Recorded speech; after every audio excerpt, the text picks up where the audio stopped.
you're here. Yeah, we're so glad you're here.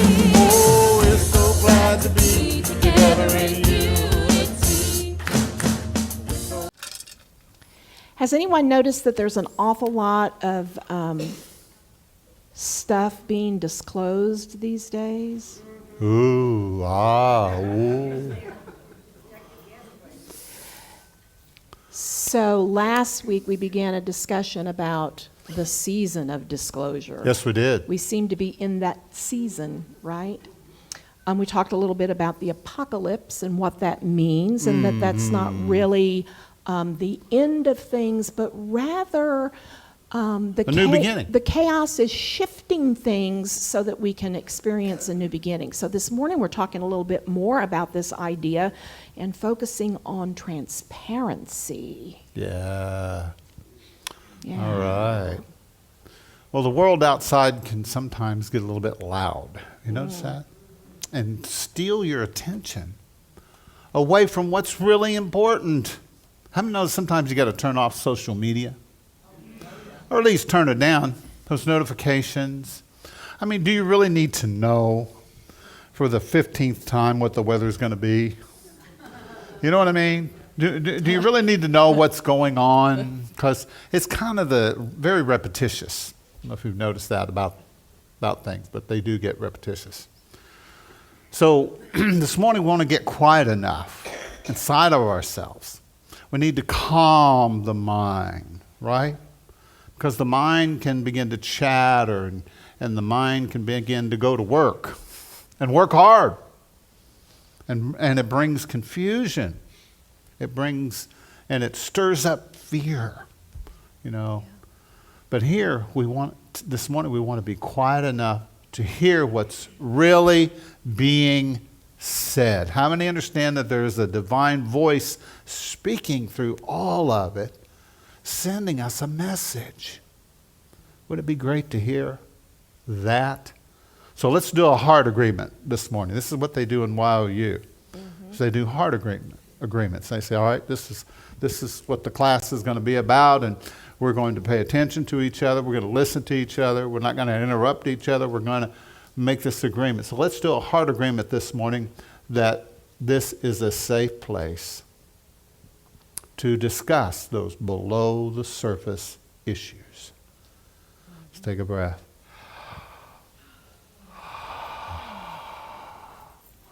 So we've been talking about this shift that's going on and the way that the ground seems to be moving under our feet. And since last week, you know, we spoke about what is cracking and why. And now we need to talk about what is trying to be born in those cracks. Have you ever noticed you pour some concrete and you have a beautiful patio, you know, or whatever. And then as soon as there's a little crack, something starts to come up through there. Sometimes it's a weed, sometimes it's a flower, you know. Because life will come through every little crack, every nook, every cranny, you know, when we will allow it. And so we're going to start with a word that you hear all the time, everywhere these days. Let's say it together. Transparency. Ready? Transparency. Yes.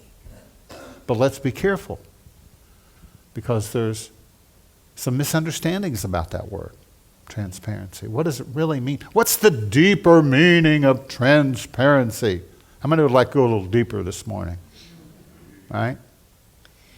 Well, when people speak of transparency today, and especially a transparent society, they're usually speaking in terms of a reference to data, right? Open records, leaked documents, sunlight on the ledgers, so to say. And that is certainly part of it. It's the paperwork of honesty. But if you think that a stack of spreadsheets and a few public hearings are going to save us, then we really do need to go deeper, because it's not just that. A truly transparent society is not merely one that is open with its data. It really is one where the soul of our interactions change. So it used to be, if you think about it in a global way, it used to be that if something happened on the other side of the world, it would take weeks, if not months, for us on the other side of the world to hear about it. Now it's instantaneous. The event happens and it's like within seconds. It's posted everywhere. That in a big, broad way, if there's anything that you think is hidden, there's somebody with a camera that's going to have it posted really quickly. And it's out there. But that's a good thing because transparency is important. So there's a story told about a great cathedral in Europe. And for centuries, the monks would gather in the crypt, the dark underground, to perform their rituals. And they wore masks of piety, and they spoke in hushed, controlled tones. And they believed they were serving God by maintaining the perfection of the ritual. But the crypt was cold, and the air was still, and the masks eventually became their faces. Then one day, an architect had a radical idea. Instead of building another fortress against the darkness, he decided to pull down a wall and let in the light. He replaced the heavy stone with clear glass, and the monks were horrified. "The peasants will see us," they cried. "The wind will blow out our candles. The light will show all the cobwebs and the dust in the corners." And the architect said, "Yes, that's the point. You've been hiding from God here in this crypt, and you thought you were keeping the world out, but you were keeping the truth hidden within. And it's time to let the light in and let us see what is really here." So this is the deeper meaning of transparency, that really it's an inside job first. Yeah. Take a breath. It's an inside job first. And that means that integrity replaces superficial image. Integrity. Let's say integrity. Integrity replaces Superficial image. So you stop asking, how do I look? And start affirming your wholeness. Do you see the difference? Instead of thinking about only the outside, the appearance of things, you're going deeper, right? Mm-hmm. And you want to discover your true holiness, holiness and wholeness, body, mind, and spirit. How many know you're a three-part being? We exist in this physical world. We interact with this physical world. We also exist in an intellectual and emotional world, right? And we exist in a spiritual world. And when we understand how those come together, then we could discover our wholeness. And so what does it mean? What are some symptoms or signs that we're discovering our wholeness? Number one, it means that compassion replaces dominance. Compassion replaces dominance. We're not here to dominate anybody, to control anybody, or to manipulate anybody. Although we try it. Yes, we've gotten very good at it. Good at it. So that's the first thing, more compassion. We have to come from a compassionate place from the inside, And then number two is collaboration replaces cutthroat competition. I know a little competition's fine. It's fun. We get together on Wednesday nights and we play games, and it kind of borders on the edge of, but it's fun. It's all fun, right? And so, but this idea of winning at any cost, right? No matter what, by hook or crook, we're going to win. We're going to, Yeah. And that is not a representation of the Christ Spirit, the Christ presence, is it? It's not what Jesus taught. It's not what the Buddha taught. It's not what any of the master teachers taught. And it's not what we're teaching, right? What we're teaching is that we've got to work together. We need to decide what we want to do with this planet, and we decide that together. Right? We decide together. Every person counts. Let's say together, I matter. I matter. And I make a difference. I know that every person matters, no matter what. And so to collaborate, we have to find a way to work together, because we're a lot better together, aren't we? Right? Yeah, and part of that goes back to what you were talking about last week, that so much of the competition is based around the idea that we see other people as rivals for what we perceive to be limited resources, right? And we start seeing, what we have to do is we have to shift that, and we have to start seeing them as a partner in shared abundance, because there's plenty enough for everyone. There are no limited resources when you think in terms of spirit. There is plenty for everyone. So we have to stop seeing people as rivals, seeing others as rivals. And so the third thing has to do with your perception of the world. If you believe that you live in a bad universe, a negative universe, you will try to control everything. How's that working? You can't control. Very good. I can't even control our cats. And Leah can't either. She manipulates them by giving them treats. That's not manipulation. I'm just kidding. It's reward for good behavior. Yes, that's right. So how do you look at the world? If it's not about controlling your circumstances, what is it? It's about service to the whole. When you look at life as if life is a precious gift, then you become one who is of service. And your prayer every day is, how may I serve? And let me tell you, that's such a beautiful, radical way to live. How may I serve?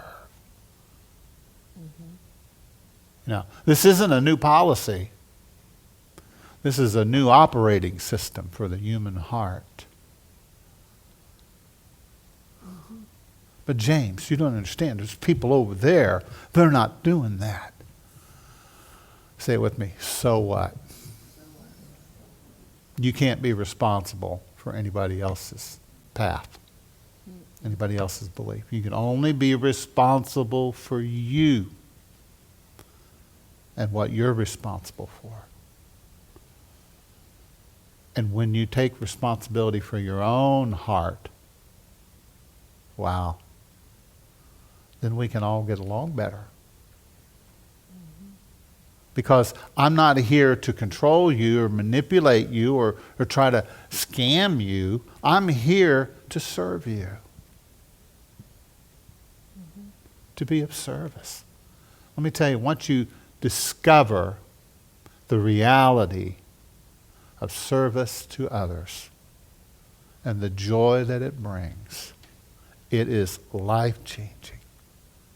When you see the look in people's eyes, when you go a little bit above and beyond, and you show them kindness, right?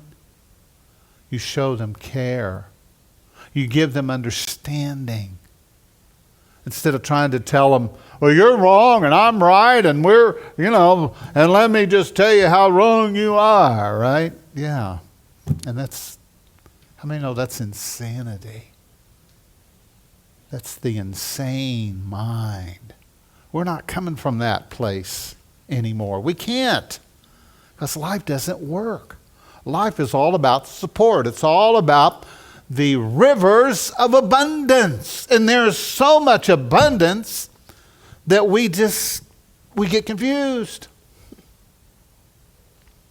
Right? So the early Christian mystics talked about something called the New Jerusalem. And they weren't talking about real estate development in the sky, right? They were speaking in a metaphor. They were speaking metaphorically. And they were describing a state of consciousness. And the book of Revelation says, the light shines so bright there's no need for a lamp. To live from the Christ presence to the point that you are the light. You don't have, you're so bright, there's no need for a lamp. It's all right there. So if you think about it this way, in one way, the lamp is a crutch. It's a tool you use because the darkness appears to be winning, so you turn on the lamp.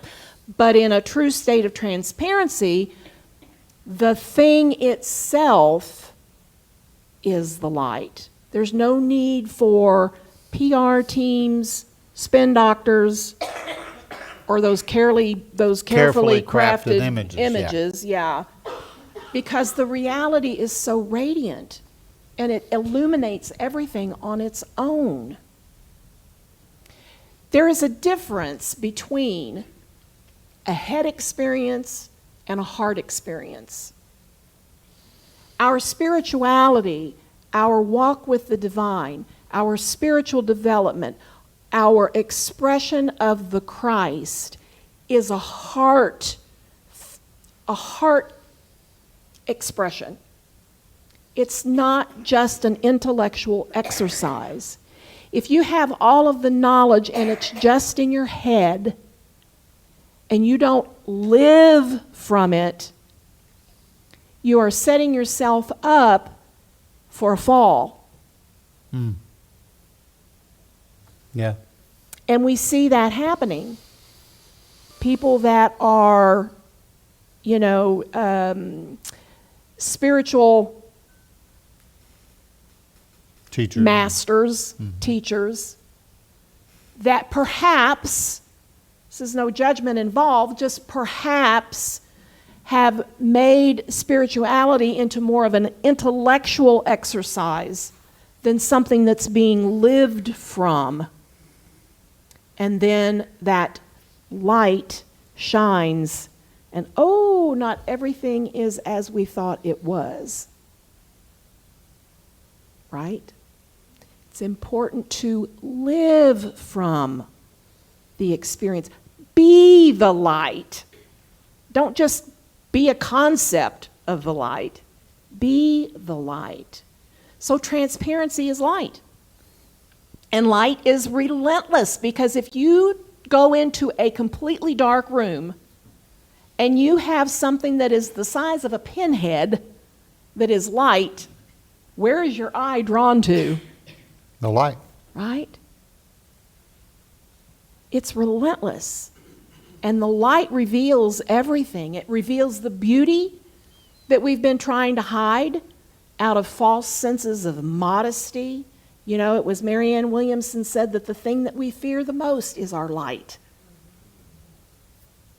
It reveals the dust that we've tried to sweep under the rug of shame. It reveals all the items hidden in that closet. And you keep trying to stuff just one more thing in there. and to keep the door shut. Light reveals what we would prefer to hide, which brings us to the next point.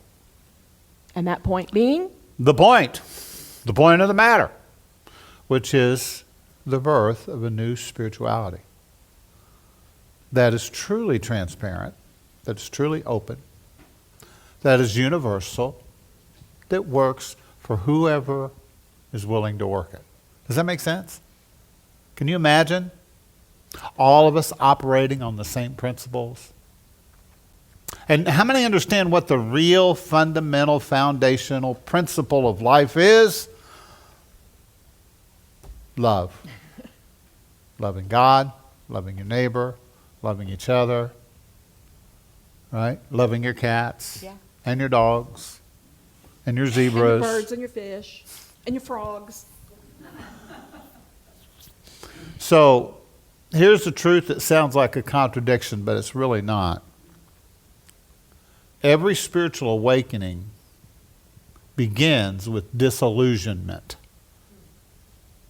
James, I'm disillusioned right now. I just can't believe in anything. I'm just like, just all over the place about what I think and this and that and the other.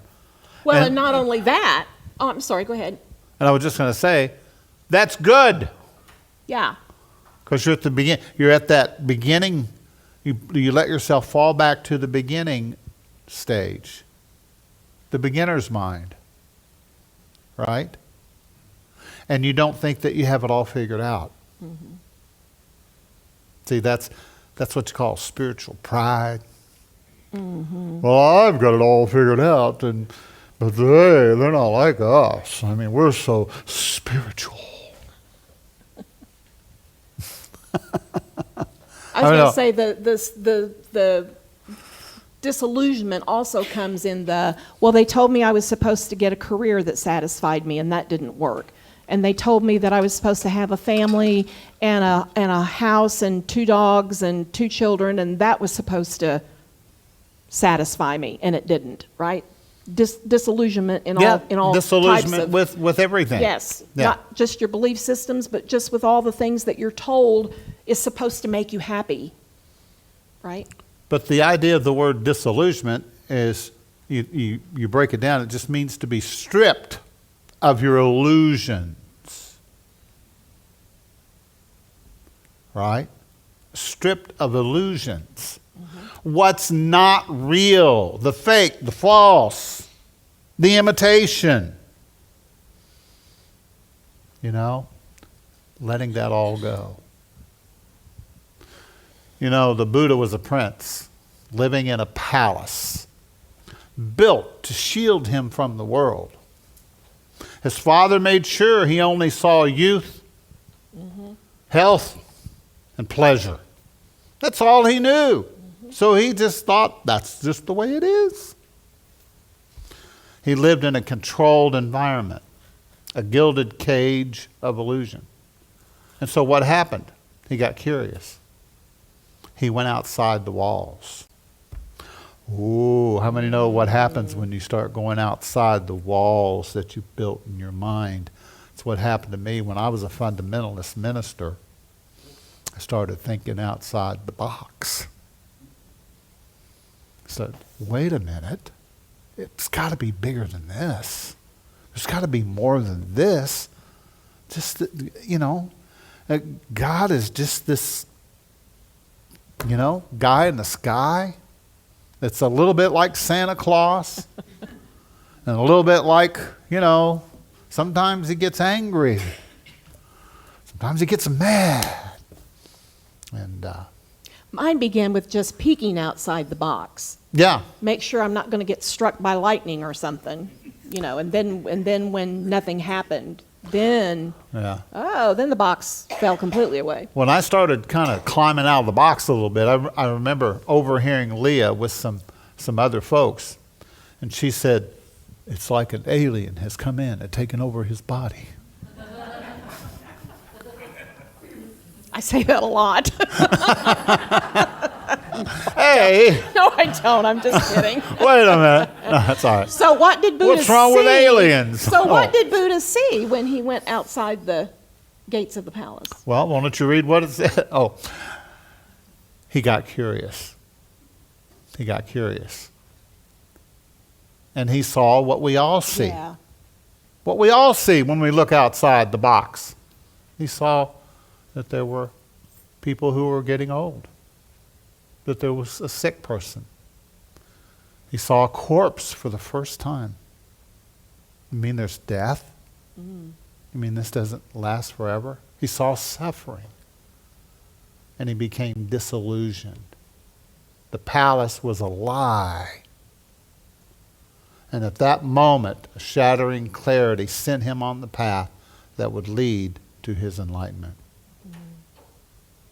Yeah. You see how it works? So if you're disillusioned in any area of your life, just know that you're ready to step into what's really true for you. You're taking off the mask, and you're going to be your true natural self. How many will allow me to be myself? Is that okay with you? Because if you're going to allow me to be myself, then you will give yourself permission to be yourself. When you extend that to others. There was a time when I learned that I could not control Leah, that I could not manage her, that I could not ever tell her what to do. And Lord knows he tried. But I did it in a nice way. Oh, we know. So anyway, when you give up, trying to make stuff happen, try to make people act the way you want them to act, think like you do. You know what happens? You create a space, a spiritual spaciousness between you and the other person. And you know what happens? The universe abhors a vacancy. And the universe begins to pour out good and blessing. Peace. There's peace there between her and I. We don't see eye to eye on everything. Most things. Maybe no, I'm just kidding. We don't see eye, but that's okay. Because who said that we have to be identical in everything, that we had to think the same way? That's what makes life exciting, is the diversity, the difference, right? Because there's sometimes when she's up and I'm a little moody, or vice versa. You see what I'm saying? So we need each other. We need our gifts and our strengths to support each other, to uplift each other, to take care of each other. I need friends. But they don't always look like me or sound like me or think like me or talk like me. Because I've learned that it is in the differences, see, that God shows up. That Spirit breaks through and brings the answer, the solution, the idea that I didn't even think of. Oh, that's how we can do that. And they have the gift to bring it about. Say it with me, woo! Right? How many of you got to do a little woo every once in a while? We went the other day and saw that Elvis movie, Yesterday. Yes. And wow. Yeah. A lot of jumping around. Yeah. A lot of energy. Shaking. Moving. Whole lot of shaking going on. There was a whole That's lot right, of shaking there going on. was, Yes, yeah. yes. Anyway, it's, life can be whatever you want it to be. Instead of judging the people in your life, look at them as the gift in your life. If they're there for a reason. Say it with me, oh, that's right. Oh, yeah, I forgot about that. Yeah. They're here to give you something, to bring something into your life that maybe, if you didn't have it, you would have missed a lot of good stuff. Isn't that great? Yeah. Look around the room at all the gifts that are here today. The beautiful, talented people, and every one of you think differently. You live differently. You've all got on different clothes, right? Yep. You like different things, but that's okay. See, I don't understand nature a lot of times. I see, like I was watching a sloth one time walk across the road, and I thought, wow. A sloth? A sloth. You ever seen one? Yes. It could have been an AI thing. I don't know. Who knows? But it was very interesting. I thought it was very interesting. Oh, wow. Anyway, go ahead. So, you take over for a while. So, this morning we're offering a practical invitation. Here we are. The world looks chaotic. The systems are a whole lot of shaking going on.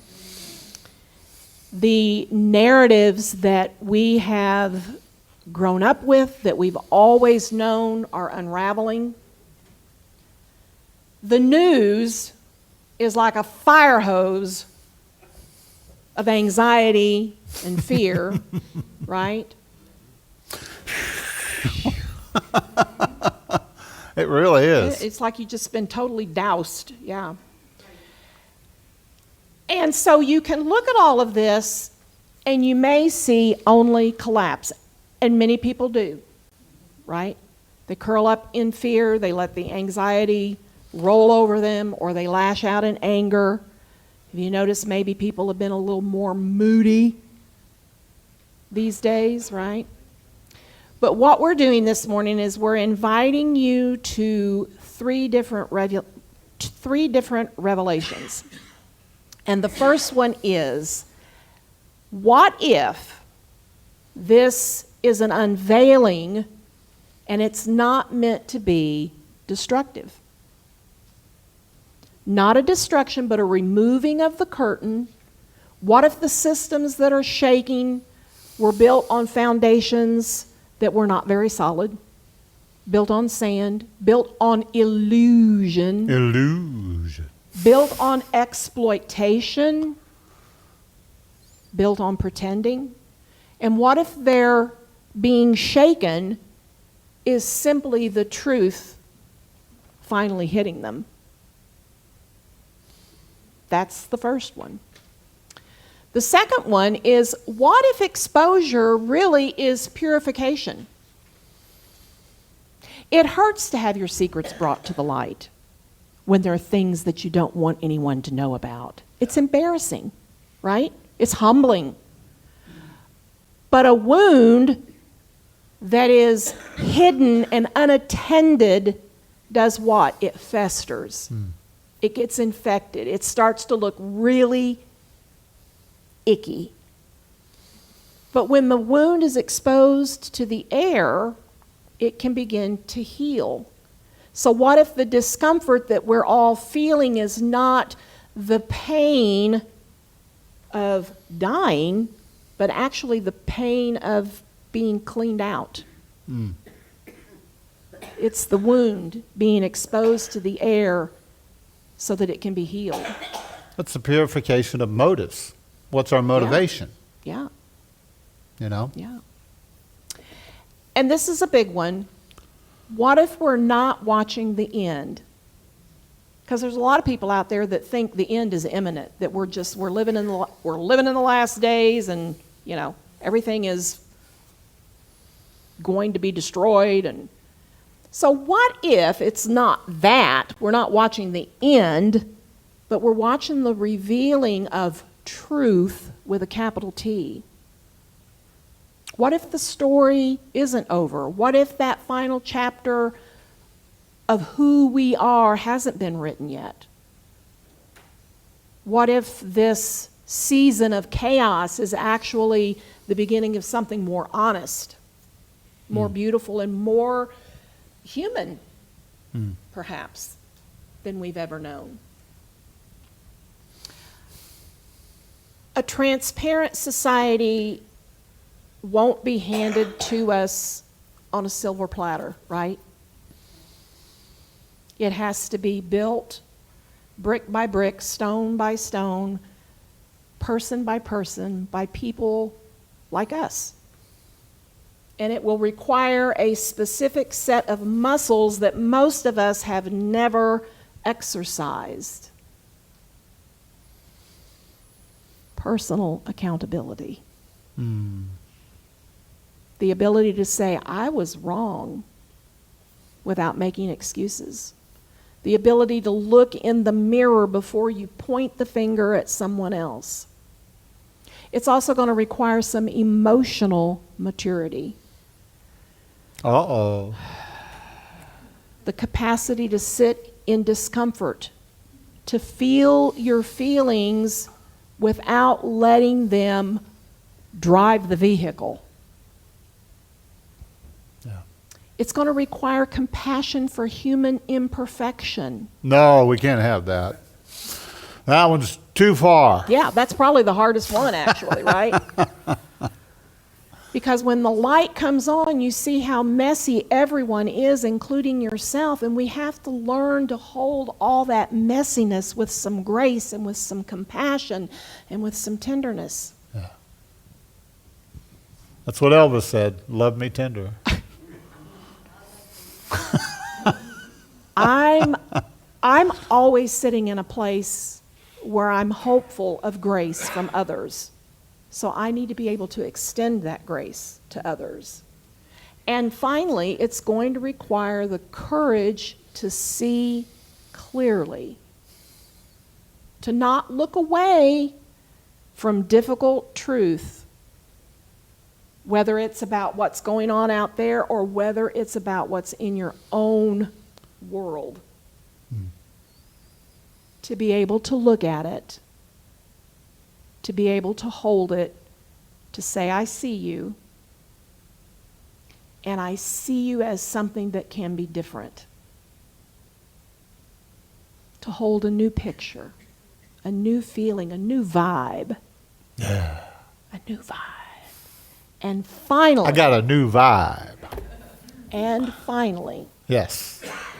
It requires an unwavering commitment to basic kindness.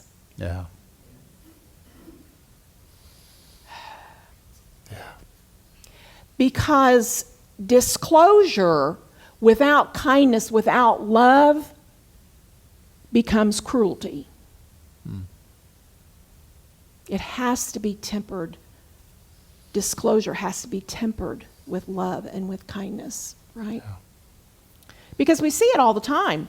You know, somebody is, something is revealed and they're destroyed online, right? Private moments are made public, and the people are humiliated, and so many people sit back and just, right?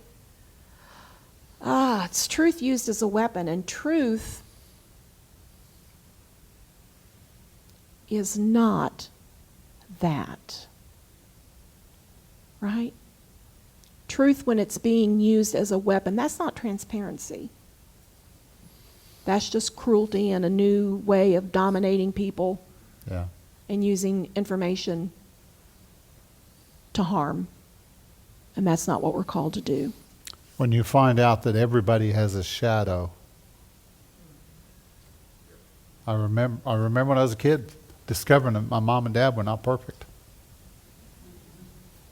Right? You haven't discovered that yet, Chris, have you, right? No. Okay.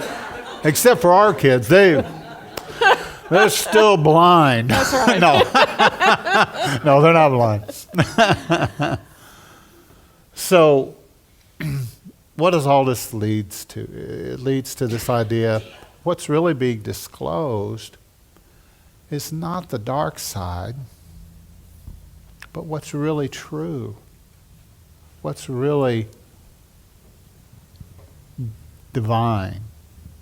What's really what life is about, right? The true measure of life. How many want a full cup of that? You want a full cup?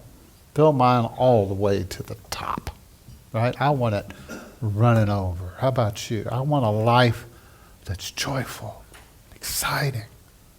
Can you have that right now in the midst of whatever you're going through in your life? Say it with me. Yes. Yes. You can. Because love always restores. Love sees your value. Love sees who you really are and says you're okay. And you're going to be okay. And everything is going to work for your higher good. If you will align with that truth, then you're going to come out smelling like a rose. Turn to the person next to you and say, hello, Rose. You smell good. You're smelling good, Rose.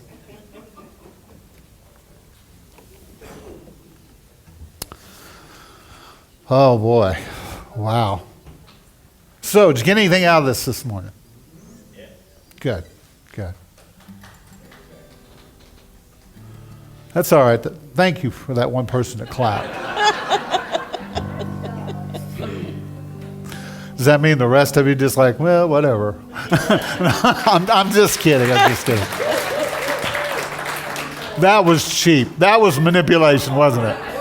See, that was an example of what manipulation is like. All right, we're going to turn down the lights. I want to invite you just to get quiet for a moment within yourself and just tune in to that quiet place inside yourself. Today we want to say a prayer for the world. Prayer for peace on earth.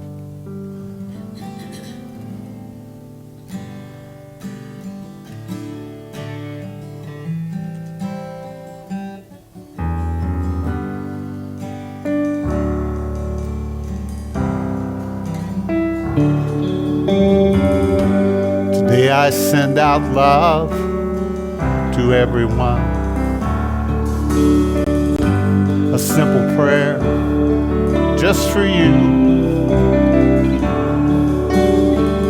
It's time to heal the wounds of the heart.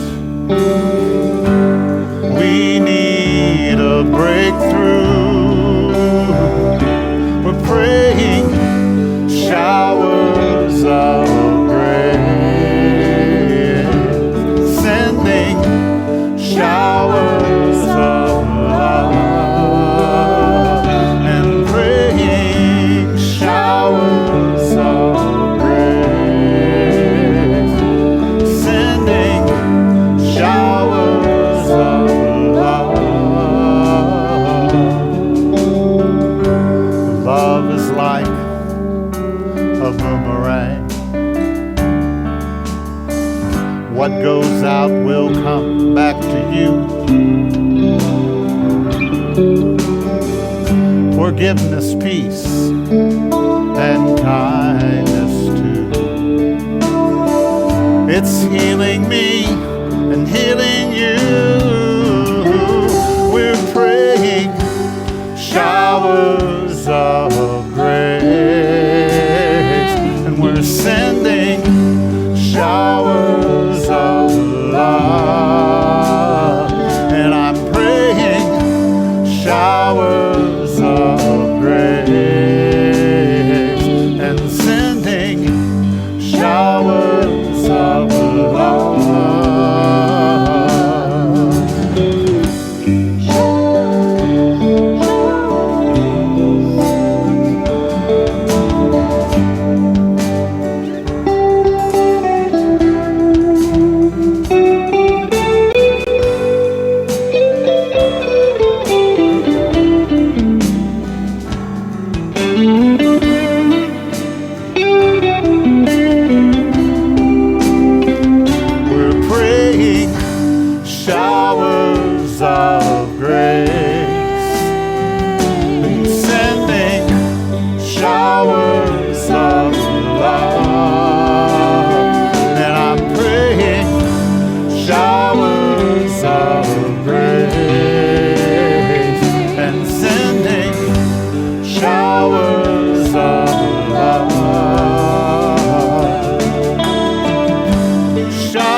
showers, showers, rain showers of love and showers of grace and showers of love.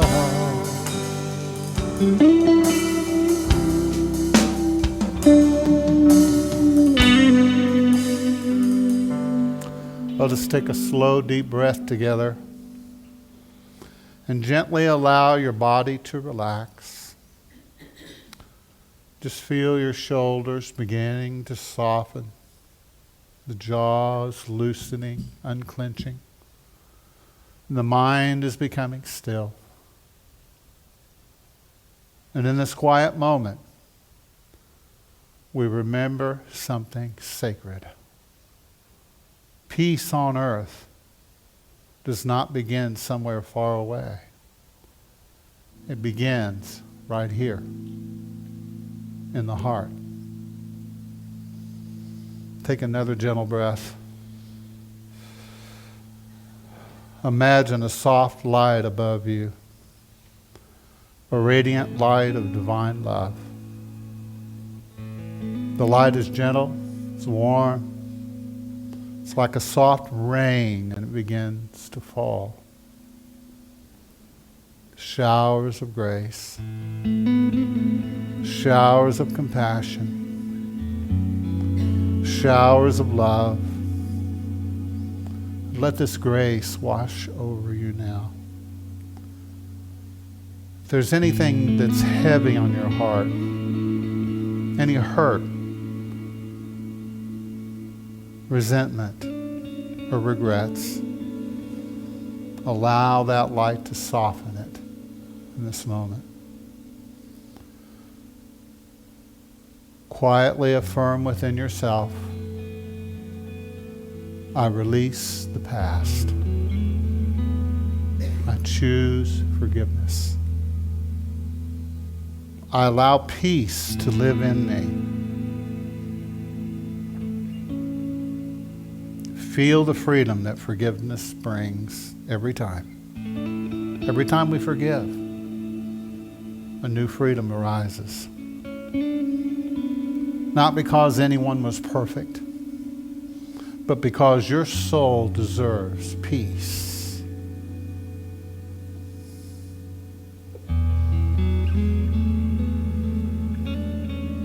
Now imagine that light flowing outward from your heart. It touches your family, your friends, your community, even those that you find difficult. And silently you bless them now. And you are peaceful. You are healed.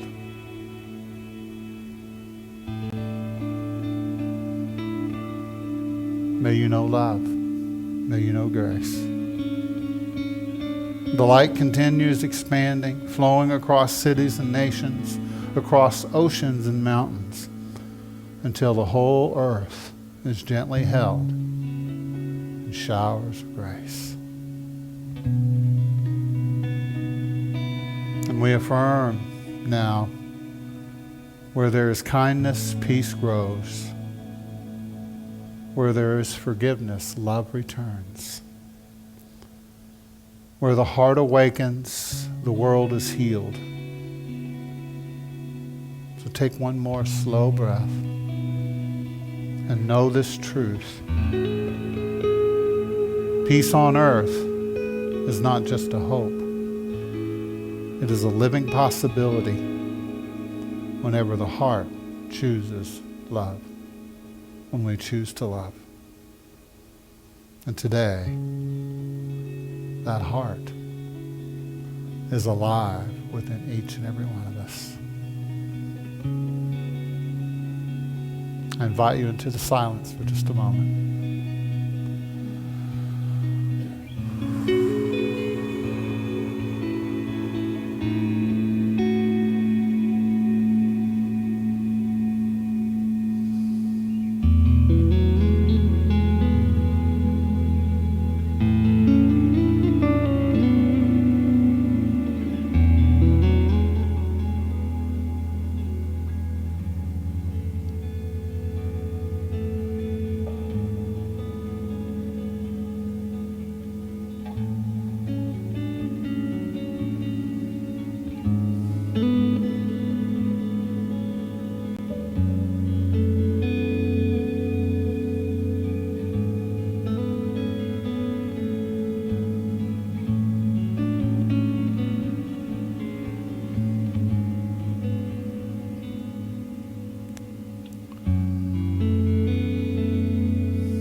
We sense that love, that light that is within, rising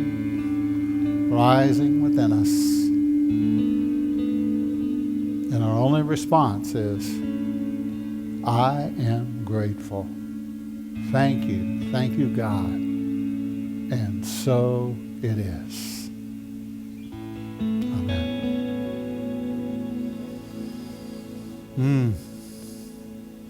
I invite you to reach and stretch. We're going to slowly turn the lights back on.